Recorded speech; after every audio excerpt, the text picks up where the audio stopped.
Hello. Hi, everyone. Welcome. It's so great to see all of the names and the faces popping up. Thank you for your patience this morning. We had a few technical issues working in the fields of uncertainty, so I appreciate your patience. My name is Melissa Delaney, and I'm the CEO of the Australian Network for Art and Technology. Today, I'm coming to you from Boon Wurrung country of the Kulin Nation and pay respects to all First Nations peoples, past and present, and also in this room with us today. And also just to acknowledge all First Nations people in this country and beyond, and digital spaces in which we work as the first scientists and technologists. I go by the pronouns she, her, and I am wearing a pink shirt today, and I have a background that is one of Chris Henschke's artworks. I'm going to pass you over after our housekeeping to our speakers, and you're welcome to keep your cameras on or off. It's really great for us to be able to see your faces, but we also appreciate it's lunchtime, so you may be having your lunch or having a break while you're listening to the talk. The talk is being recorded, and we will release the recording later on our YouTube channel, so you can catch up later on what you might miss out on. We will have a live chat box, so I welcome you to all add your names and say hi. So hello, Sid, nice to see you here today. And so just let us know, hi Meredith, where you are coming from today, where you're located and who you are, because that would be really great to see who you're here, who's here. We've also got pics behind the scenes who will be putting some good information into the chat. Hi Linda. And we will be led today behind the scenes by Makastri, our Zoom tech, and thank you to Jen Brazier and also Carolyn Kavanagh behind the scenes for getting things happening today. So I'll hand over to you, Chris, and if you could introduce yourself to the room and let us know who you are and where you're coming from today, that would be great. Yes, absolutely. Thanks, Melissa. My name is Chris Henschke. I'm here on the lands of the Wurundjeri people up in Mary Mary, which is Coburg, north of Naarm, Melbourne, on unceded Wurundjeri country. And as Mark Boland sort of mentioned before, I think there's about 70 degrees difference between here and there because it's 36 degrees and very hot.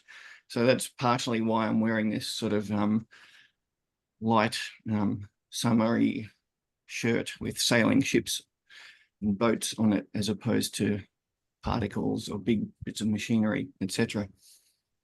Great. And Chris, you are and were, in addition to being an ANAT Synapse alumnus, you were the ANAT Synapse Fellow last year, celebrating 20 years of that program.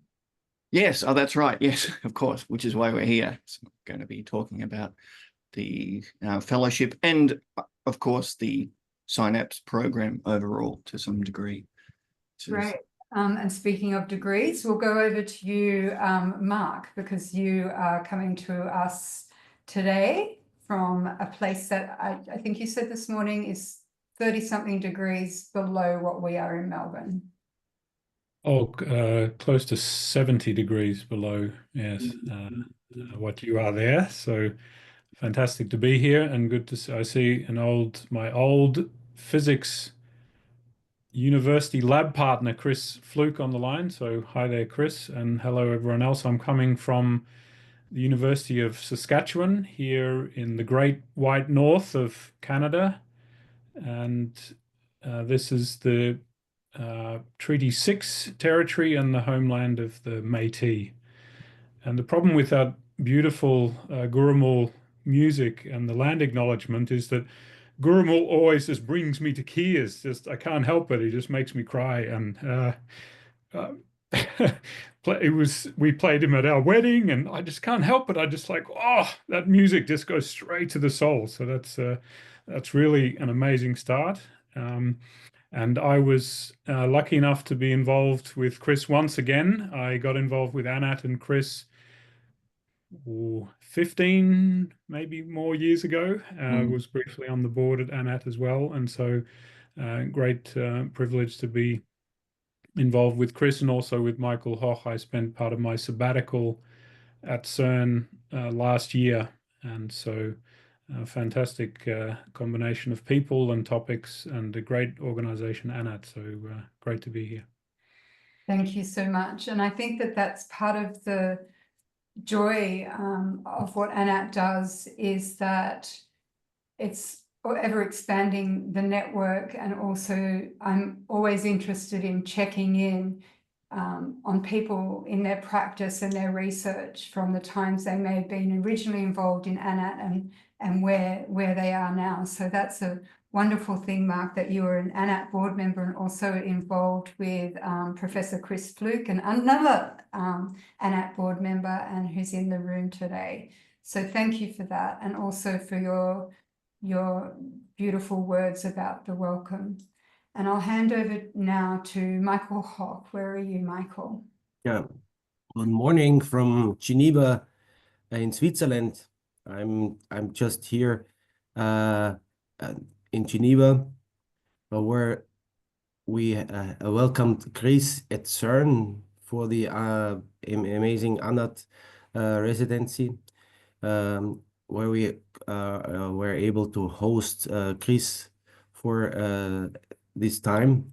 And for me, it's as well a great privilege to be partner in the Anat, with Anat, and to be here and to share this amazing experience in the collaboration with Mark and Chris and Anat. Good morning. Good morning, and I think it's 2 a.m. where you're coming from, Michael. Yeah, it's 3 a.m. To be exact. So welcome. It's so great to have you all here today. And I'm sure it's going to be an interesting conversation. I am going to start with one question. Chris, we'll start with you. And we'd love to hear about, first of all, before we go into the question, tell us about your original project with CERN and Anat, and then what you did as part of the Anat Fellowship, re-entering into that space with your collaborators, Michael and Mark. Yes. Well, look, this journey began, about over 15 years ago. I did a short residency through Anat and Arts Victoria at the Australian Synchrotron, where my sort of highlight was crashing the synchrotron there on kind of the last day, and that's where sort of me and Mark struck up a rapport, because I dumped his accelerator, which was lots of fun, and that just opened up so many questions that led to my first proper Synapse residency at the Australian Synchrotron in 2010. Which sort of inexorably led me to CERN with Mark during that residency. And again, just more questions that I was trying to sort of manifest through various experiments with the data and the machines and the objects, and using sort of sound and image and sculpture and installations. And so that itself turned into a PhD in 25 words or less. And led me to the Art at CMS program with Michael Hoch, and sort of through that massive mountain one climbs when one does a PhD, that did answer all those questions up to a point. And I was post-COVID and everything, I was sort of being very nostalgic about CERN and the good old days. Will I ever go back there again? And then when this fellowship opportunity application came up, I just sort of went, all right, I just got to, grab onto this and sort of take what I was doing and sort of project the ideas of that into the future. And of course, the future these days is becoming increasingly uncertain. So I kind of arrived at CERN with a whole, sort of toolkit of ideas and possible sort of processes and methods and bits and pieces and objects and, physical tools too. And then I sort of hit the ground running and just had this crazy, amazing journey. How long were you there for this time? 2 months, like to the day, from September 1st to October 31st, which was Halloween and Dark Matter Day. Yes, Talk and I about more. think we are now in the year, are we in the centenary of the year of quantum physics? Yes, Yes, so yes. The 100th auspicious all anniversary of, around. And also the 70th anniversary of CERN last yes, yeah. Yep. Yes, that was last year. And I went to the party and it was massive. Speaking of uncertainty, and you and I have had conversations around this, and particularly in terms of your residency. So working in a collaborative, experimental, research-based creative practice, particularly on site in a space such as CERN, a lot of it is about navigating uncertainty. And even though you may enter that space with your preconceived ideas, and I know that you took all of your objects and that you were working with airlines to try to get your magic sound device across, and being questioned about by the airlines and customs. What are these things? Swiss customs. Yeah. And then so you entered the space with some clearly defined ideas about where you wanted that fellowship experience to go in terms of your practice. But you soon found that a lot of that had to fall by the wayside. Yes. So yeah, I did have a few ideas on what I was initially planning to kind of interrogate or work with.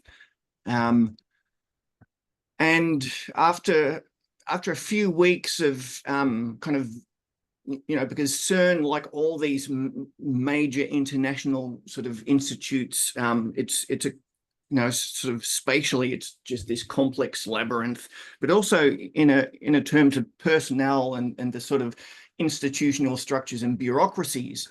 And so there were a whole lot of things I was trying to do, but I just, whether I couldn't find the apparatuses or I just couldn't get access to certain things, I was like, after a few weeks, I was like, okay, some of the things I'd planned to do, I had to radically sort of redo them on the fly. And luckily, having been there and worked there before, I knew how to sort of kind of revisit my goals and try to work out different ways to get to them. But at the same time, when it is completely open-ended sort of research and anything's possible, it's simultaneously liberating and also terrifying. And there are a few weeks in the middle where it was just like, oh, what am I doing? What's going on? But then I kind of just sort of recalibrated myself and sort of got to sort of engage, sort of by a bit of planning and luck and crashing the Large Hadron Collider. That opened up a lot of doors for me. And then, then the second part of the residency was very much sort of just getting in there and doing stuff. So it was great, but it did take a while. Even though I was trying to hit the ground running, it's almost like I was running on a treadmill for a while. Yeah. Michael, over to you. I was like to hear more about your insights in some of the challenges in collaborating with artists in these experimental spaces and open-ended research spaces as well. Well, my role in the whole thing is to network and open and help the artists to somehow access and network in our community who are at CERN and and characters who might be interested to take up the dialogue. And it's about somehow guiding through the daily work everybody has here to find dialogue partners, find interesting partners of my scientific colleagues working here who are interested to open the door to their lab, their installation, their experiment, and being interesting to be challenged by Chris, for example. And Chris is one of the amazing characters who somehow are easily hook up and also somehow uh, present the not just the arts, but also the how serious he takes the scientific environment, and how he digests what he gets and what he learns into his own settings and artistic process. So it's always very interesting. And then when I love how and what is doing, and how he the scientific way how he um, uh, puts his whole installations together. And the funny thing, what I get the feedback afterwards is that what is the inspiration on our colleagues and the scientists on this dialogue with him. So and also this not to forget the even the scientific so he raises scientific um, questions, if you like, within their artistic setting, and this I find very interesting, and also uh, how it's perceived. This if you open the door to an artist, and all of a sudden the artist does something with your experimental setup, and then you are discussing the result also in a very scientific way, and it impacts also the scientific somehow view and ideas. So I think, and Chris is there definitely a specialist in very much deeply in getting involved in the science he faces and he uses. Yeah, thank you. That's beautiful. And thank you so much for your generosity of being part of this project. It's been really valuable to have those people that can create these shared languages around conversations and connections and then keep them going. So we really appreciate that. Mark, I'd like to go over to you, and similarly, for you to expand on some of the challenges in this practice-led, open-ended research experimental space that you've encountered as well in collaborating with Chris and other artists. Yes, in some ways, you can draw very literal parallels between the process that Chris went through. So as a researcher, you might have a success rate of so many % for your research grant. So you have all these ideas, but you only land a certain amount of funding for that. So that resonates. The getting a grant, as Chris did, but then starting on this journey and reaching a point where you're going, oh my goodness, how am I going to achieve these results? All those things resonate quite literally with the scientific process. But what I really enjoy about working with Chris is to capture that, to take up on that dialogue theme that Michael presented, is that it does open up dialogue with a much broader audience, the way Chris can grab certain aspects and then make it accessible in some ways, sort of cutting away the necessity to understand the physics and the mathematics, and giving an entry into the technology and the physics through his art and through the medium that he uses, be it the video or audio or performance art as well. I've seen some great performance art from Chris. So for me, it just adds a richness and extra dimension, and I think it perfectly encapsulates the mission that Anat is on about how you need artists there to interpret what's going on and to imagine a future. And in some sense, that uncertainty is exactly what we were looking for. So when we set up this project, everyone's aware that CERN are at a crossroads. There's the LHC is planned out for another decade or so, and everyone's thinking, what's next? And I saw a talk from the chair of the CERN Council not too long before Chris started, where there was this notion that, well, we really don't know where we're going. And the idea was that Chris would be plonked in the middle of this situation, and he would somehow capture that zeitgeist of, well, we've got some certainty and some planning, but then we've got uncertainty about budgets and uncertainty about partners because of geopolitical situation, and we need a new project. And so I see the way he went about his work and the outcome really reflected what was going on in that period. Whereas in previous periods when we were there was a more clear excitement about the Higgs is coming, and it was just getting the word out to people, and there felt like there was a lot more certainty, and this time there was certainly a lot less certainty.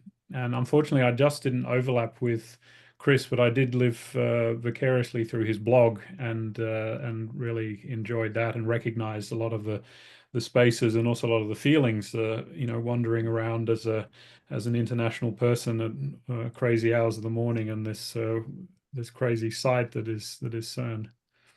Thank you. And it is an incredible mindset and challenge to work with uncertainty, but it really is one of the only known things that we have. So I think that's something that Anna encourages in our projects and the work and partnerships that we do.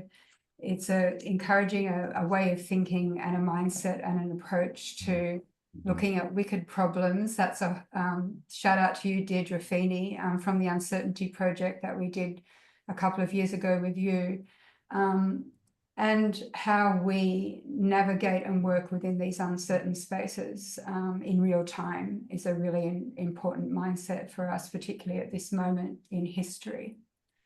I do have a question from an attendee, which really flows on from what you were saying, Mark, and it's a question for Chris, and it's from Cameron. And Cameron asks, Chris, could you please comment on the value of art making and exhibitions and installations that sit at the convergence or intersections of science, technology, and art, and that are shown in the art world in museums or galleries, and how this subject matter can achieve the most cultural clout? Okay, so unfortunately, I can see Cameron just left the room, alas. But yeah, no, it's a very good question, and it sort of raises that sort of big issue about, on one level, who are you doing the art for, and ultimately why are you doing it? And art that's sort of in situ in these institutions versus art that takes some of these things out and puts it in, the sort of art laboratory or the art gallery. Of course, with the CERN project, because I was doing stuff that is very much in situ and dependent upon the whole infrastructure of that, you sort of can't take CERN out of CERN and put it in a art museum. Although I have done that before with, 2-ton particle accelerators and on the backs of crane trucks and taking them to galleries and breaking trucks and complete chaos. So you've got one type of art that is explicitly in situ and responding to the environment. And in a sense, that's, as Michael was saying, that allows the scientists and other people who are sort of lucky enough to be in these places to sort of reflect on their practice and their technologies in a different way. When you sort of take the results or other iterations of this into, the kind of sort of more public sphere and art world, of course, it does change the dialogue. But as Mark was saying, it's kind of like a little doorway that allows people to open up and see these other rarefied worlds. And that's what I've tried to do with some of my sort of installation work that's been, at festivals and museums, is to just sort of give people that same It's almost hard to express it in words, that same quite strange feeling of being in these sort of laboratories and things just going zzz, and sort of using sometimes literally the energies of the subatomic kind of realm, whether it's coming out of bananas or uranium, and, you know, letting the sort of subatomic agencies sort of express themselves. That's kind of connects sort of in on some levels, at least, you know, sort of my art and things to what these giant accelerators and detectors are doing. But look, at the same time, I must also perhaps slightly ironically say, on one level, all of this breaks down in the digital space because, you know, it's all going to end up on Instagram anyway. For now, yes. It's really interesting. I think there's a real there's a purity in being able to collaborate in the sense that you are opening up to all of those unknowns, and that's with the people that you're collaborating with the organizations that you're collaborating with. But many of the artists and partners I talk with Anat, it's also about collaborating with the or more than human, or the unseen, and so many different fields in which Anat artists work across so many different research areas. So you're collaborating also with subatomic levels. And we've got a question from Ken, and I'll get you to respond to this, Chris. Ken asks, are Planck spherical units part of your theory? And if you can't answer that, perhaps Michael or Mark could jump in. Maybe I could jump in because I've never even heard of Planck spherical units. But if that's something down at the Planck size, that's a billion trillion times smaller than even the, you know, the sizes the LHC is probing to. And I remember years ago when I was doing some research on this, you know, that's the ultimate threshold. To get to the Planck scale, one would need to build an accelerator the size of the galaxy or something crazy like that. So again, it's this play with scales and just, you know, we can only get so far with the tools we have, and even the next level of tools, we're not going to get down to that.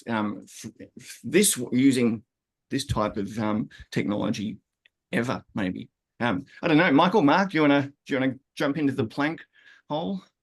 Well, as an accelerator physicist and an accelerator builder, maybe ironically, in order to reach those Planck scales, you have to build bigger and bigger machines. So, as a machine builder, I'm on the opposite end of the scale. The machine that I'm involved with the CERN and collaborators globally, and my PhD student is calculating away daily, is a machine that's planned to be 91 kilometers in circumference. And so this is a far stretch from the Planck scale. So that's what I would say, that certainly the purpose is to push down and look at small scales, but as a machine builder, in order to do that, to get high energies, you need really big machines. It's kind of like Zeno's arrow. The closer you get, the harder it is to get there. Michael, do you have anything to add to this question? Well, I mean, in the respect what Mark just and Chris just are painting, I just can support this because from the conceptual point of view, what we do with particle physics with the accelerators and the cameras, with it, so meaning the time machine and the cameras is a huge microscope. And as we know, as low as and what we have here at CERN is the biggest and strongest microscope mankind have ever built. And as Mark refers, we are already planning and doing facility studies for the next step, 92 kilometer accelerator, which will then be even more powerful. So as larger the instrument, as smaller objects we can observe and analyze. Yeah. So Planck scale, we are far from the Planck scale yet, but of course, one step after the other. Thank you. We're coming to a close. So before we end up today, Chris, this is a big question I'm throwing at you. Where to from here?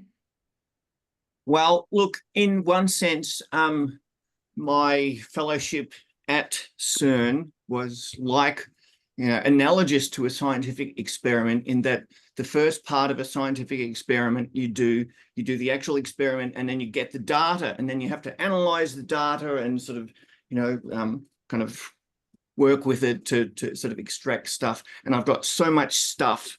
It's going to be years working on this data, as well as, I've planted some seeds which will lead to hopefully future sort of ongoing collaborations about this future circular collider. But I've also started one little piece, which is maybe a little teaser for people who haven't seen it, to have a look at my blog. Halfway through, there's this quite funny little video of when I crashed the Large Hadron Collider, kind of accidentally.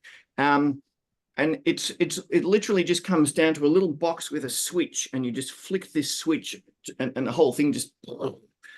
So I'm trying to, again, recreate that as sort of a kind of an experiential, sort of quasi interactive artwork where people can go up and flick the switch and experience this massive energy sort of dump.